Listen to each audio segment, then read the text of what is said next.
Kalau belum subscribe juga segera ya, supaya kita bisa terus mengikuti channel ini. Mari kita buka sama-sama firman Tuhan. Saya berikan judul kali ini, jangan frustrasi, yang penting setia. Yaitu di 1 Korintus pasal yang keempat ayat 1 sampai 5. Ambil catatan seperti biasa supaya Anda tidak lupa. Mari kita baca firman Tuhan 1 Korintus pasal yang keempat ayat 1 sampai 5. Demikianlah hendaknya orang memandang kami sebagai hamba-hamba Kristus yang kepadanya dipercayakan rahasia Allah. Yang akhirnya dituntut dari pelayan-pelayan yang demikian ialah bahwa mereka ternyata dapat dipercayai. Bagiku sedikit sekali artinya, entahkah aku dihakimi oleh kamu atau oleh suatu pengadilan manusia. Malahan diriku sendiri pun tidak kuhakimi. Sebab memang aku tidak sadar akan sesuatu, tapi bukan karena itulah aku dibenarkan. Dia yang menghakimi aku ialah Tuhan.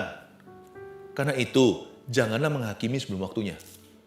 Yaitu sebelum waktu Tuhan datang, Ia akan menerangi juga apa yang tersembunyi dalam kegelapan. Dan Ia akan memperlihatkan apa yang direncanakan di dalam hati. Maka tiap-tiap orang akan menerima pujian dari Allah. Jangan frustrasi, yang penting setia. Ikut Tuhan itu jangka panjang. Setia itu seumur hidup. Setia itu nggak boleh kendur sampai kita mati. Karena itu kalau punya visi itu jangan short term.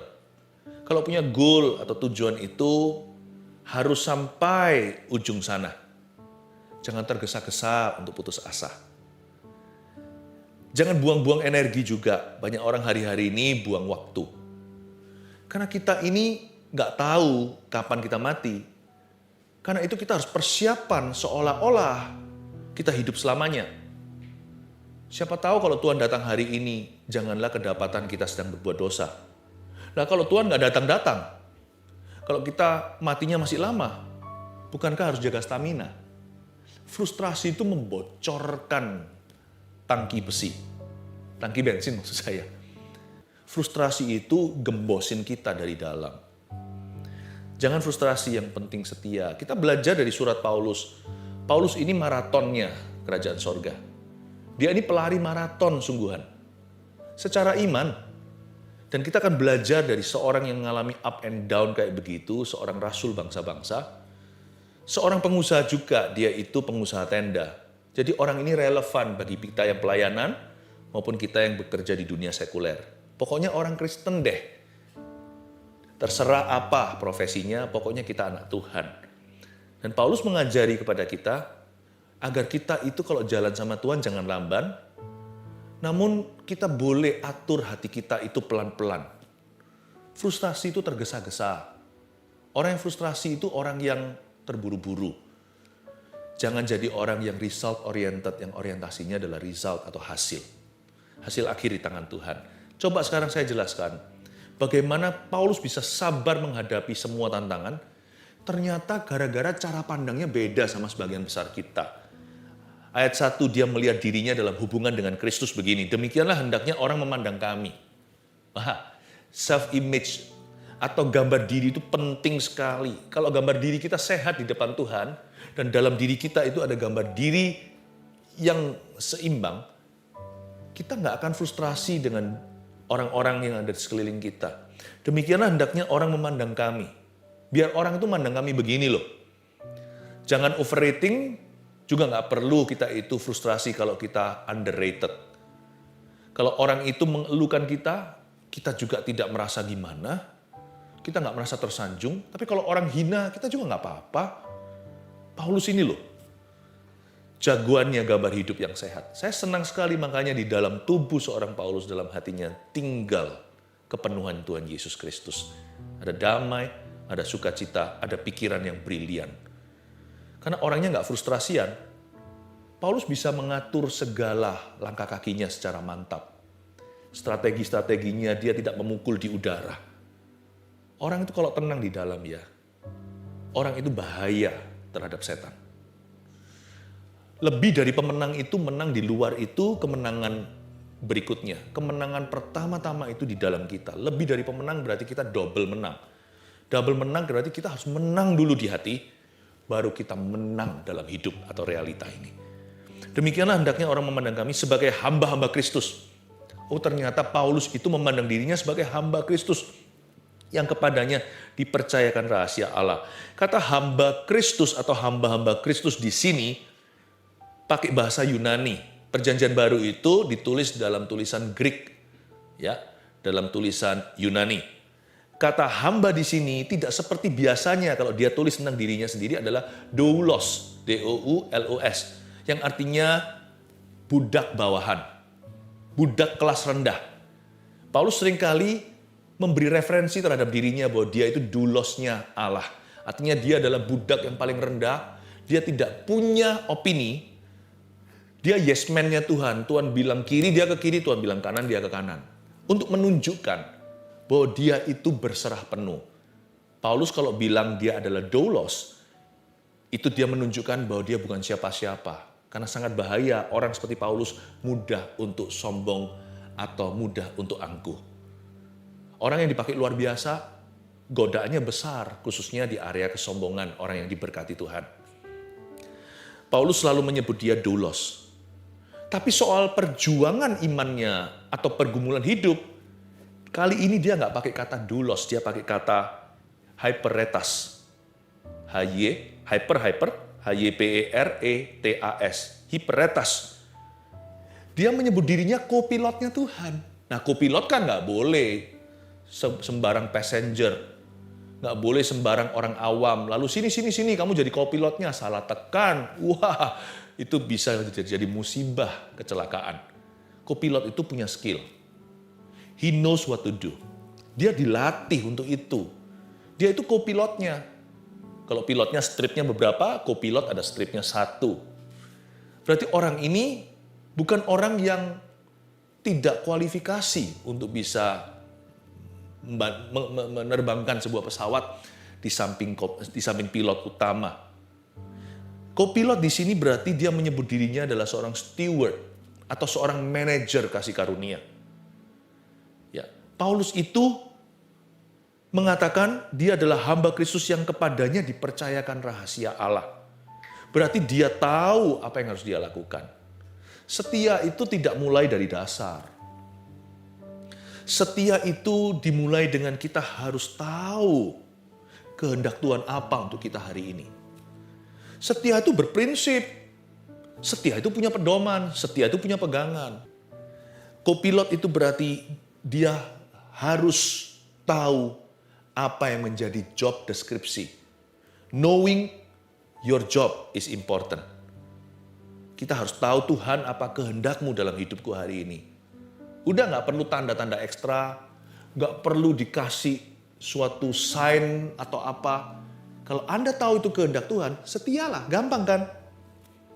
Mengasihi gak mudah. Kita gak perlu melihat malaikat Gabriel datang khusus dengan sinar terang benderang, lalu berkata, mengasihilah. Kalau kita tahu itu ada dalam firman Allah, setialah untuk mengasihi. It's never wrong to do God's will. Nggak pernah salah untuk melakukan kehendak Allah. Knowing your job, then doing your job. And then expecting a good job from Him who calls you. Pertama-tama kita harus tahu dulu kehendak Allah apa.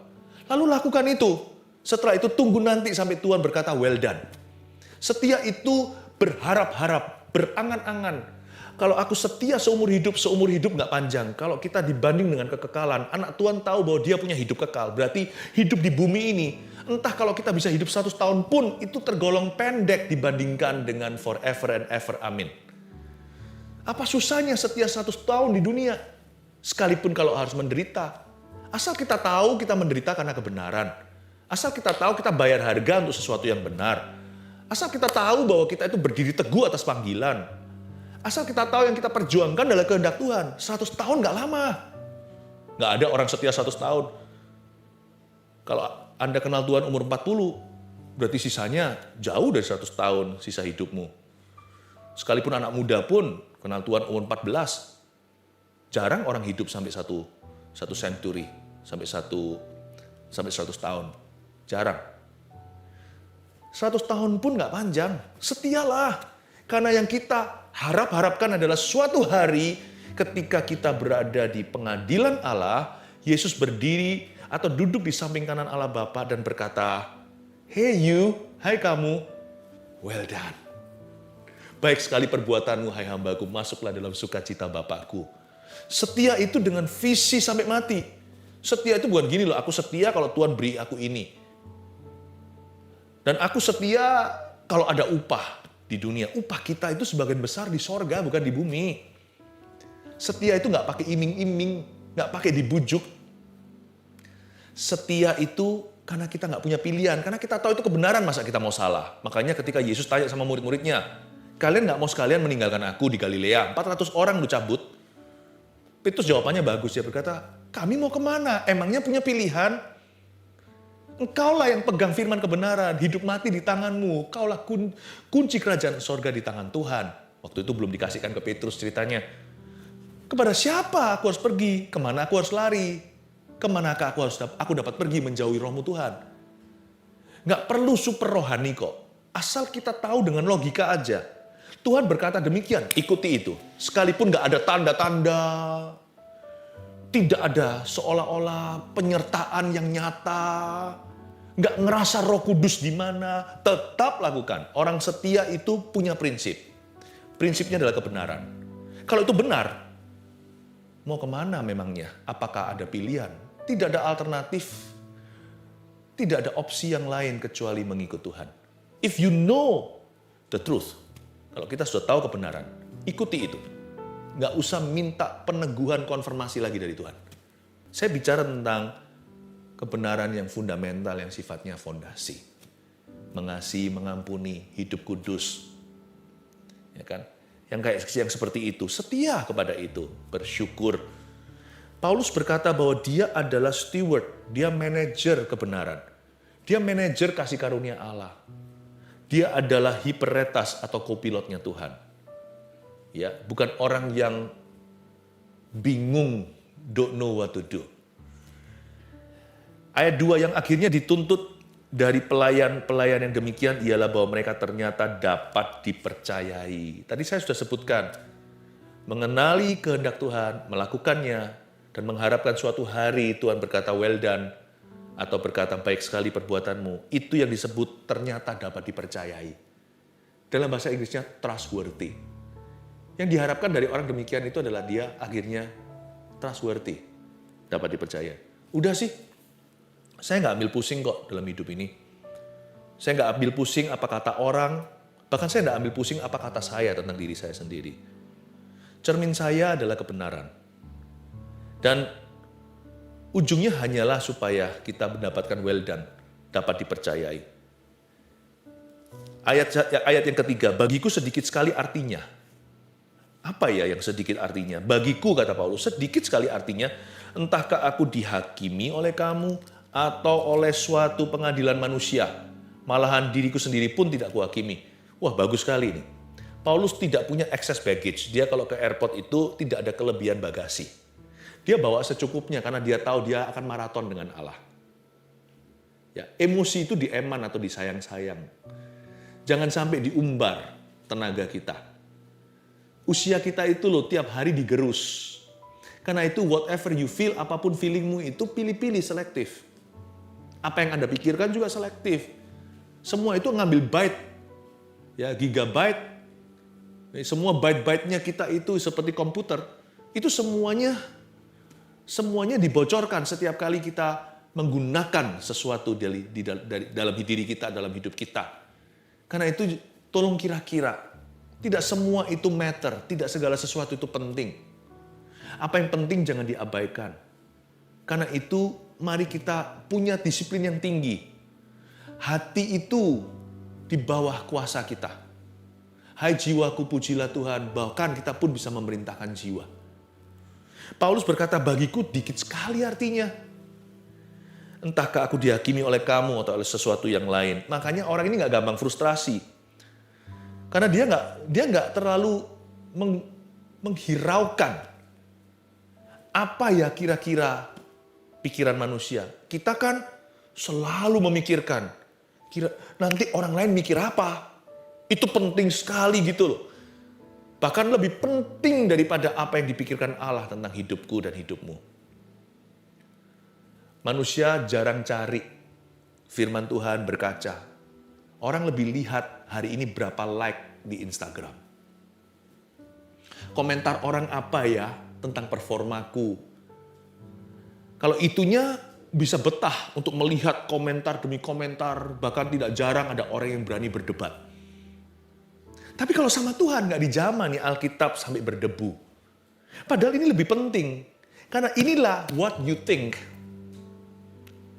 Not what they think. Karena itu Paulus hidupnya sangat aman. Dia tenang, damai sejahtera. Karena bagi dia sedikit sekali artinya dia dihakimi oleh orang lain. Bukan berarti orang ini nggak bisa dikoreksi atau tidak terima masukan. Paulus selalu dengar-dengaran. Kalau kita baca di surat-suratnya, orang ini teamwork. Paulus itu tahu what's right, what's wrong. Orang ini bukan berarti tuli, tidak bisa diberikan teguran. Enggak juga. Tapi maksudnya hatinya itu loh nggak kecantol sama manusia. Nggak dikit-dikit dibawa stres. Nggak dikit-dikit dibawa depresi. Mengapa begitu? Karena manusia yang terlalu mempedulikan orang lain mikir apa, gengsinya terlalu besar, orang itu pasti frustrasi melulu. Manusia itu juga bukan hakim yang adil kok sesungguhnya. Bahkan kita sendiri pun bukan hakim adil atas diri kita sendiri. Ngapain dipikirkan? Manusia itu nggak bisa jadi hakim yang objektif. Jadi jangan terlalu mendengarkan. Nomor satu minimal janganlah orang. Yang bicara dalam hidupmu harus firman Tuhan. Makanya orang yang frustrasi adalah orang yang terlalu mikirkan orang lain mikir apa dan terlalu berdebat dengan dirinya. Kayak ngomong-ngomong sama diri sendiri loh, lama-lama gila. Pikiran kok diajak bicara, perasaannya terlalu berkuasa. Padahal Tuhan suruh kita hidup oleh iman bukan perasaan. Ada orang yang terlalu banyak dialog dengan dirinya sendiri. Kalau saya sih lebih suka merenungkan firman Tuhan karena firman Tuhan benar. Saya selalu salah, firman Allah tidak pernah bersalah. Sebab memang aku tidak sadar akan sesuatu, kata Paulus. Tapi bukan karena itulah aku dibenarkan. Bukan berarti dia selalu betul. Karena dia tidak tertuduh, karena dia jaga nuraninya. Dia yang menghakimi aku ialah Tuhan. Karena itu janganlah menghakimi sebelum waktunya. Paulus ini bagus. Kenapa dia nggak frustrasi? Karena dia tidak terburu-buru untuk tutup buku. Karena itu jangan menghakimi sebelum waktu. Yaitu sebelum Tuhan datang. Ia akan menerangi juga apa yang tersembunyi dalam kegelapan. Ia akan memperlihatkan apa yang direncanakan dalam hati. Sebentar sebelum kalimat terakhir saya jelaskan dulu ayat 5 itu. Paulus itu orientasinya bukan hasil. Dia nggak menilai dia sekarang atau di posisi sekarang ini. Paulus itu pikirannya jangka panjang. Dia nggak gampang putus asa atau kecewa. Karena belum game over. Dia percaya Tuhan belum selesai dengan dia. Paulus bahkan bisa menerima ketidaksempurnaannya sendiri. Kalimat Paulus di Filipi begini. Aku sendiri nggak menganggap diriku sempurna, tapi aku lupakan yang lalu, mengarah pada tujuan, berlari-lari pada hadiah sorgawi. Aku berlari seolah-olah aku bisa menangkapnya. Aku sendiri belum sempurna, tapi aku berlari pada kesempurnaan. Jangan pernah nilai diri kita dengan performa kita hari ini. Bahkan buah kita hari ini pun belum matang. Karena kita ini masih sedang dalam proses matang di pohonnya. Kita ini bukan matang di kulkas. Tuhan kalau buat kebun, itu kebunnya selalu buahnya manis.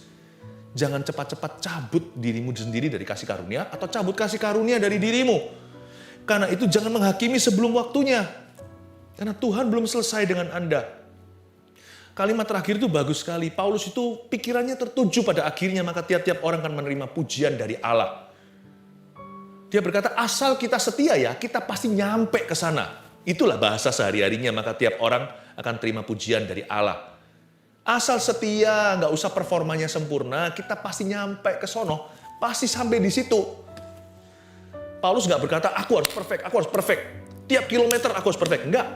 Pokoknya aku setia, kalau melenceng sedikit aku cepat balik. Kalau jatuh aku cepat bangkit, kalau kurang aku tambahkan, kalau berlebihan aku kurangi. Udah selalu ke poros tengah, ke poros salibnya. Selalu kembali ke jalurnya, yaitu jalur pelita dan terang pada kaki kita, yaitu jalur firman. Selalu Roh Kudus yang firmak dia. Renovasi dikit kiri kanan kalau berlebihan, supaya dia berjalan dalam tuntunan. Udah, yang penting saya setia. Tuhan itu sanggup kok berhasil bawa aku sampai ujungnya. Sehingga tiap orang termasuk saya akan menerima pujian dari Allah. Saya kasih 3 poin untuk review ini, untuk sebagai rangkuman. Jangan frustasi, yang penting setia. 1, teruslah konsisten dalam tanggung jawab kita. Atau konsisten saja. Udah, tugas kita hanya konsisten. Yang penting Anda dan saya itu sebagai co-pilot, hiperetas atau steward atau manajer daripada kebenaran, kita harus tahu komitmen-komitmen kita apa aja. Saya ini komitmen pada kekudusan atau komitmen sama dosa. Yang penting kita tahu yang benar itu komitmen pada Tuhan. Maka saya akan berusaha untuk berjalan di sana. Setia dengan itu. Jangan ragu. Teruslah komitmen, alias komitmen saja dalam tanggung jawab kita. Udah nggak usah urusi urusan orang. Nggak usah kita itu pikirannya melebihi takaran iman. Udah yang di takaran masing-masing aja. Tanggung jawab kita apa di hadapan Tuhan? Setialah. Yang penting kita komitmen terus di situ. Yang penting no skandal, tidak ada skandal. Visi kita itu jangka panjang. Visi kita bersama itu sama. Profesinya aja beda, goalnya aja nggak sama. Ya, gawang kita itu loh, colornya berbeda-beda. Ya, lain orang, lain tujuan. Tapi sebenarnya loh ya, visi kita itu sama, seragam. Apa itu? To finish well. Kita semua anak Tuhan itu cuma punya satu saja goal terakhirnya. Untuk menyelesaikan dengan baik. Yang penting konsisten aja kok. Saya tidak pernah memicu diri sendiri untuk terlalu terburu-buru sekalipun kerjanya cepat. Hati saya itu tenang. Saya beritahu pada diri sendiri setiap hari slow down.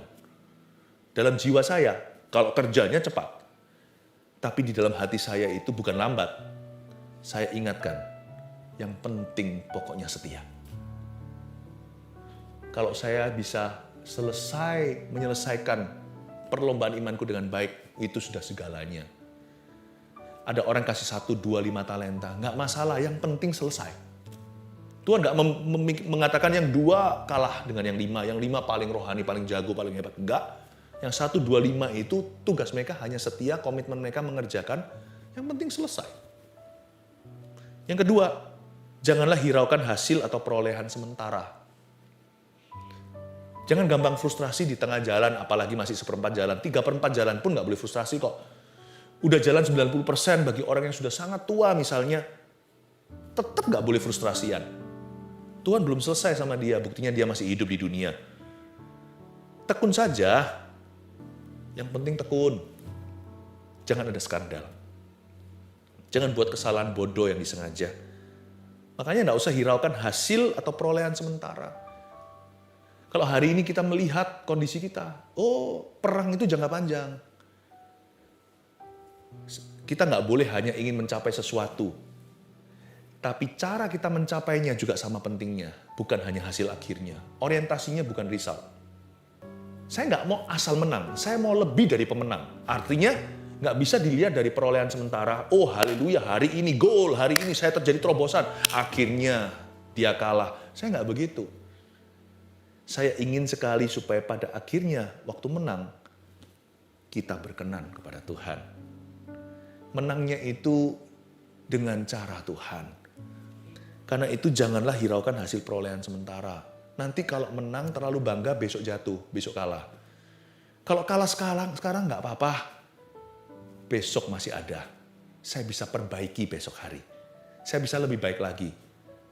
Daripada jadi kelinci, lalu ketinggalan, mending jadi kura-kura, pelan-pelan, tapi sampai ke tujuan.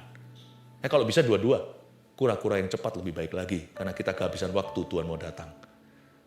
Yang ketiga, yakinlah maksud Tuhan akan tercapai pada akhirnya. Let's throw ourselves, mari kita lemparkan diri kita sendiri di tangan kedaulatan Allah. Tuhan itu setia ketika kita tidak setia. Yakinlah maksud Tuhan akan tercapai pada akhirnya. Asal saya setia, Tuhan please maklumi ya, aku akan berusaha. Udah, sisanya itu anugerah. I'll do my best. Klise ya, you'll do the rest. Tapi itu ada betulnya. Pokoknya sedikit demi sedikit, tiap hari tiap sifat, selangkah demi selangkah aku jalani dengan kau. Aku mau belajar pokoknya. Anjari aku gak mau keras hati. Udah, setia. Nanti lihat ya, Waktu tutup buku setiap orang suatu hari ketika kita mati atau Tuhan datang kembali, kita noleh ke belakang, tercapai loh. Maksud Allah tercapai di hidupmu. Jalannya sih agak lika-liku karena kita masih membuat banyak sekali kekonyolan. Tapi meskipun jatuh bangun, tercapai tuh tugas kita hanya setia. Orang setia itu kalau jatuh apa? Bangkit. Orang setia kalau salah gimana? Benarkan. Ya, 1, 2, 3, jangan frustasi, yang penting setia. Teruslah konsisten dalam tanggung jawab kita.